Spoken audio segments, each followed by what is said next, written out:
बिहार में ईडी की जांच हुई, लगातार विपक्ष के नेता कह रहे हैं कि ये मोदी जी करा रहे हैं, तो आपको भी ऐसा ही लग रहा है क्या? देखिए, मोदी जी नहीं करा रहे हैं। बिहार में ईडी की जो जांच हुई है, जिन्होंने घोटाले करे हैं ये वही करवा रहे हैं। अगर उन्होंने घोटाले ना किए होते तो ये उनके पास पहुंचती नहीं। भाई मेरे पास तो आज तक कोई ईडी नहीं आई और ना ही किसी और के पास आई। ईडी किसके पास जा रही है? जांच एजेंसियां किसके पास जा रही हैं? जिन्होंने घोटाले कर रखे हैं। अगर आज तुम ये सोच रहे हो कि सिंपैथी गेम खेल के तुम अपनी बीमारी का बहाना करके और ईडी को टारगेट करके मोदी को चुनावी रणनीति को बनाने का प्रयास करोगे, नहीं बन पाएगा। तुम्हारे बुरे कर्म कभी नहीं छुप सकते हैं, चाहे तुम बिहार के हो चाहे दिल्ली के मुख्यमंत्री हो। लालू जी की बेटी तो कह रही है कि अगर उनके पापा को परेशान किया तो वो कुर्सी हिला देंगे आकर। अरे जिस बाप ने अपनी बेटी की किडनी ना छोड़ी वहां भ्रष्टाचार कर दिया, डोनेट किया। अरे डोनेट किया जिसकी 2 औलाद हो और एक औलाद उसको किडनी नहीं दे पाई। शर्म नहीं आई? हमारे यहाँ बेटी का पानी नहीं पीता, तू बेटी की किडनी लगा के बैठ गया। शर्म आनी चाहिए ऐसे लोगों को, शर्म।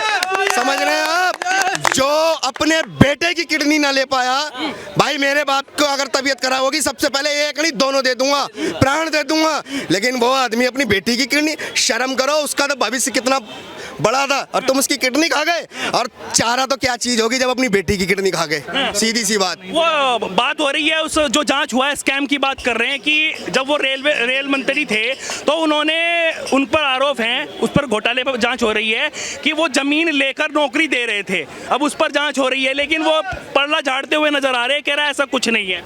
देखिए, अगर ऐसा कुछ नहीं है तो जांच करवाने में आपत्ति क्या है? जांच करवाइए ना खुल के, आइए सामने, करवाइए जांच। उन्हें मालूम है जांच करवाएंगे, रेलवे के साथ साथ चारा भी खुलेगा, चारा के साथ दूसरा घोटाला भी खुलेगा और दूसरे के साथ पूरे बिहार के अंदर जितनों को इन्होंने चूतिया काट के, जिस समय 3 बार मुख्यमंत्री और एक देश अपने बिहार के अंदर अपनी पत्नी को सिंपैथी के आधार पे इन्होंने मुख्यमंत्री बनाया, सारे घोटाले खुल जाएंगे। किस आधार पे घोटाले थे और कैसे ये लोग वहां मुख्यमंत्री के पदों पर और कैसे बड़े बड़े पदों पर बैठे, ये सब घोटालों का था। एक दूसरे के घोटाले छुपाते रहे, एक दूसरे के घोटाले छुपा छुपा कर मंत्रालय लेते रहे, बस यही काम किया। आज जब इनके पास मंत्रालय नहीं है तो सिंपैथी गेम खेलने की कोशिश कर रहे हैं। नहीं, आप सबका हिसाब होगा और सरकार बिल्कुल स्वच्छ बैठी है। सबका साथ, सबका विकास और साथ में प्रत्येक भ्रष्टाचारी का सीधा जेल को रास्ता जाएगा। क्या नाम हुआ भाई साहब? मेरा नाम मोहम्मद गुलशेर है। मोहम्मद गुलशेर जी, जिस तरीके से लगातार ईडी और सीबीआई की जांच हो रही है, विपक्ष के नेता यही कह रहे हैं कि ये मोदी जी करा रहे हैं। वो विपक्ष को भ्रष्टाचार में लिप्त बताने की कोशिश कर रहे हैं। देखिए, 2014 में पहली बार एक ऐसे ईमानदार सच्चे आदमी पहली बार प्रधानमंत्री आए जो सब क्राइम, जितने लोगों ने क्राइम किया है उन्हें जेल में डालने का काम किया है और ये बहुत अच्छा हो रहा है। इन पे जांच होनी चाहिए। ये आज भागे फिर रहे, अपनी जान बचानी इन्हें मुश्किल हो रही है। अरे भाई, तुमने ऐसा करा क्यों है? तुमने देश की जनता के लिए क्या किया इन्होंने?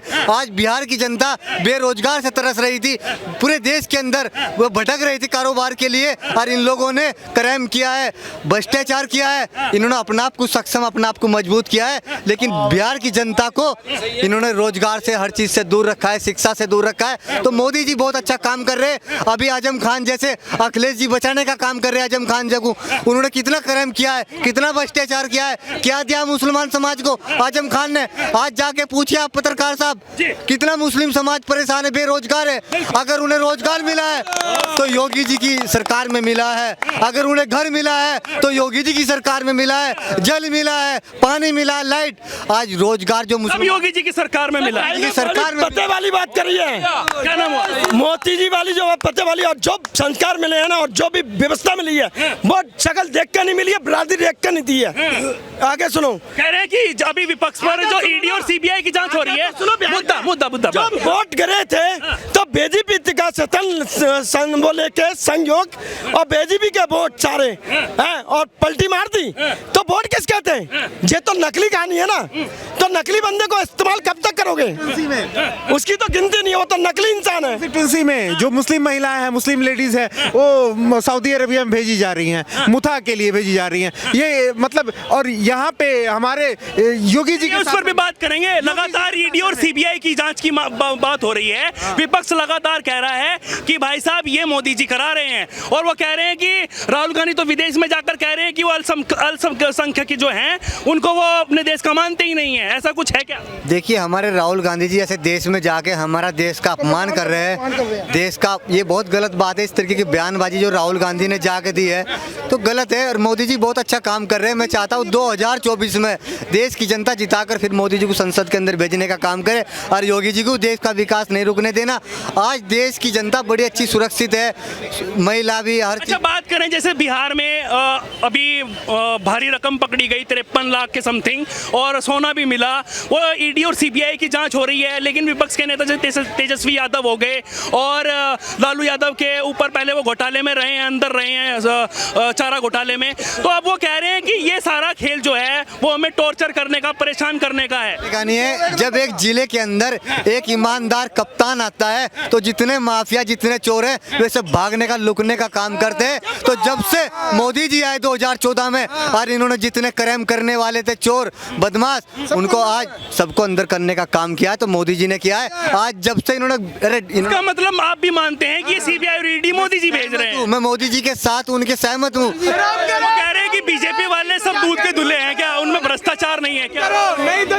भाई हम कह रहे हैं बीजेपी वाले अगर दूध के धुले नहीं है, ऐसा आप कह रहे हो, तो लाइए ना उनके भी घोटाले सामने, हम तो सामने देखना चाहते हैं ना। भाई आज को साच की जरूरत। नीतीश जी कह रहे हैं कि जब मैं भाजपा में था तब कोई जांच नहीं हुई, लेकिन अब मैं इनके साथ में मिल गया हूं, अब ये फिर जांच करने लगे हैं। ऐसा क्यों? देखिए, कल को तो नीतीश पलटू राम में बोलेगा कि मैं भाजपा में था तो मेरे पे जांच नहीं थी। अरे भाई, बुरे कर्म करोगे तो जेल जाओगे, भ्रष्टाचार करोगे तो जाओगे। जनता की टैक्स का पैसा तुमने कैसे उड़ाया, हम जानते हैं तुम्हारी स्थिति कहां से उठी और कहां पहुंचे हो। एक एक इतिहास जानते हैं तुम लोगों, तो तुम्हें डर किस बात का है? ऐसी कौन सी तुमने फैक्ट्री लगाई थी रातों रात जो तुम्हारा 10वीं पास का बेटा मंत्री बन के बैठ गया?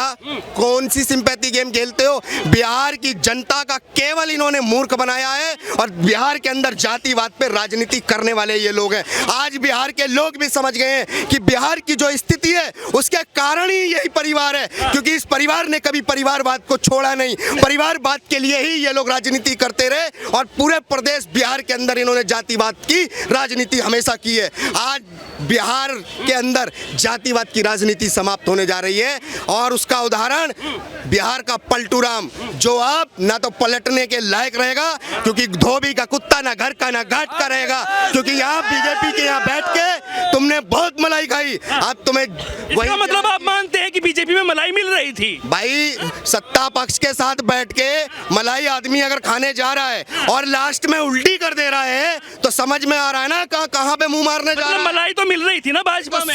भाई, मलाई तो बिहार में मिल रही थी ना। भाई, सत्ता में बिहार में बीजेपी ने समर्थन दिया था, लेकिन उस समर्थन की मलाई को खाने वाले ये लोग जितने हैं ना, आज अपने घोटालों को नहीं बचा पाएंगे, बिल्कुल भी एक घोटाला नहीं बचा पाएंगे। सारे घोटाले को राज को लेंगे, सारे घोटालों के। क्या लग रहा है आपको, क्या वाकई में ही मोदी जी कर रहे हैं? नहीं, मोदी जी क्यों करेंगे? ये तो एजेंसियां हैं, और देखिए ऐसे तो नहीं है, कोर्ट भी है। पहले तो प्रोसेस के थ्रू चलेगा ना, अगर सबूत मिल रहे हैं तो गिरफ्तारी होती है। इतने बड़े लेवल पे हर अधिकारी जिम्मेदार होता है। एक हाई उधर मनीष सिसोदिया को कहते हैं कि उनको टॉर्चर किया जा रहा है, उधर तेजस्वी यादव कहते हैं कि मेरी पत्नी गर्भवती है, उनको टॉर्चर किया जा रहा है। उधर एक पहले विधायक रहे हैं, वो कह रहे हैं कि हमें नमाज नहीं पढ़ने दे रहे हैं ईडी वाले। ईडी अपना काम कर रही है, ठीक है ना, वो काम करेंगे। आप बोलो ये नहीं करने दे रहे, वो उससे इन सब बातों से कुछ कोई फर्क नहीं पड़ेगा। आप अपराधी हो, सबूत मिल रहे हैं, गवाह मिल रहे हैं, इन्वेस्टिगेशन हो रही है, वो प्रोसेस फॉलो होगा। हाई कोर्ट के जज को भी जवाब देना पड़ता है अगर कोई डिसीजन गलत हो या सही हो। गलत हुआ, अगर गलत फैसला ले लिया तो उसके ऊपर भी सुप्रीम कोर्ट बैठी है। ईडी के अधिकारियों पे भी गाज गिर सकती है अगर गलत फैसला हो, अगर वो गलत करेंगे। सीबीआई वालों पे भी गाज गिरती है, हर डिपार्टमेंट में एंटी करप्शन डिपार्टमेंट भी है। वो कह रहे हैं मोदी जी पे गाज नहीं गिरती है, सब पे गिर जाती है, ऐसा क्यों? मेरी बात सुनो, मोदी जी क्या है, मोदी जी भी सुप्रीम कोर्ट से ऊपर नहीं है, सुप्रीम कोर्ट भी ये बोल चुकी है, ठीक है। जब मोदी जी कहीं दोषी पाए जाएंगे तो मोदी जी को भी नहीं बख्शा जाएगा, लेकिन दोष मिलता नहीं है। इनको तो दोष ढूंढ रहा है, उनमें दोष मिलेगा नहीं। कह रहे भाजपा में सारे के सारे दूध के धुले हैं क्या? भ्रष्टाचारी तो इनमें भी होंगे, इन पर तो कोई जांच नहीं होती है। ऐसे अभी हुई है एक, लेकिन उनका कहना ऐसा है। देखिए, आपने देखा होगा वहाँ पे एक उसमें दोषी पाए गए थे टोनी अजय मिश्रा जी के बेटे जेल में हैं। तो ऐसा नहीं है, भाजपा के भी बहुत सारे बंदे जो अपराधी होते हैं, कोर्ट उन्हें सजा देती है, पकड़े जाते हैं, कंप्लेंट्स होती हैं। आपको लगता है कि भाजपा का कोई आदमी, लेकिन वो अगर मैं बात कर लूं बिहार की, आप उसकी रिपोर्ट कराओ ना, एंटी करप्शन ब्यूरो है, डिपार्टमेंट है, सब जगह है, आप उनमें फॉलो करो उनको। कह रहे हैं लोग सब मोदी जी के हैं, सब सेंट्रल चलाता है। जो मनीष सिसोदिया वाला केस है उसके अंदर इन्होंने शराब घोटाले हुए, पॉलिसियां जगह जगह दुकानें खुलने लग गई, शराब माफिया आने लग गए, तो पता चलने लगा कि इसके अंदर कुछ गड़बड़ है। जब जांच हुई तो चीजें निकल के सामने आई, सबूत मिले तो सीबीआई ने अरेस्ट करा। तो ये देखिए बेतुकी बातें हैं, ऐसे नहीं होता, बिना आधार की बातें करने से कुछ नहीं होता। किसी की सरकार हो, कोई आदमी हो।